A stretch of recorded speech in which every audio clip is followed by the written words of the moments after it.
But there were a broad range of topics discussed last night, everything from China, education, the economy, immigration. Do you think there was any topic that was missed? What questions did you want to see the moderators ask? Yeah, there were a couple of them. I think they did score well, by the way, in terms of economics.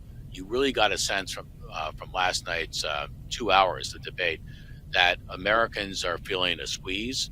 That's not just about wages going up; it's about, unfortunately, prices going up faster, Bidenomics, all the rest of that. I think they did a very good job there. Abortion would be one issue. I think that was somewhat missed. I understood where Dana Perino was going with the question that I think she addressed to the governor from Florida, Ron DeSantis, on abortion, and it was something to the effect, what is your message to pro-choice women and independents, given the party's basically position on abortion?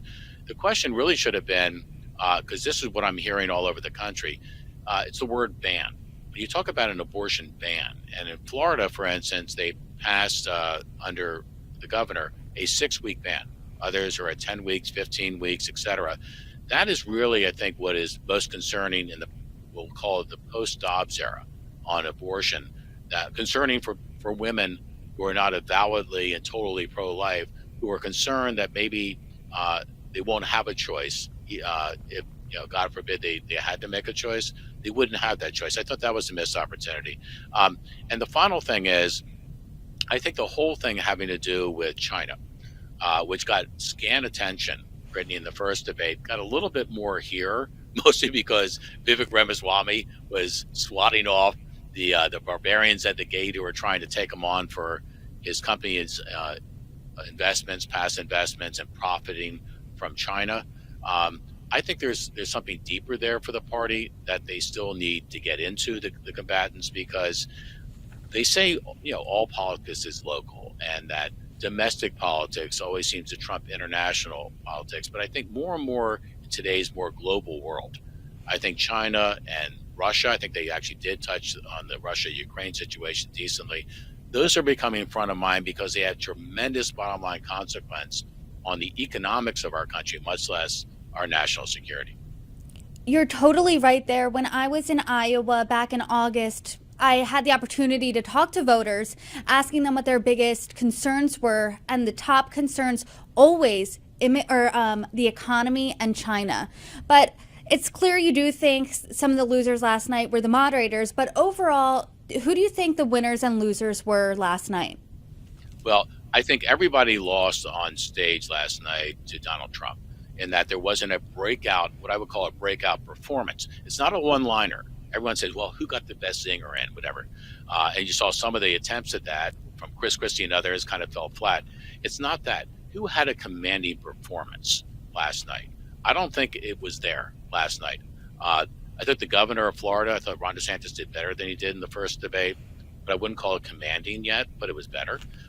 Nikki Haley, I think, is the most substantive person on stage, and yet she was embroiled in these more pugilistic exchanges with Tim Scott and others, which overwhelmed all the substance she was talking about.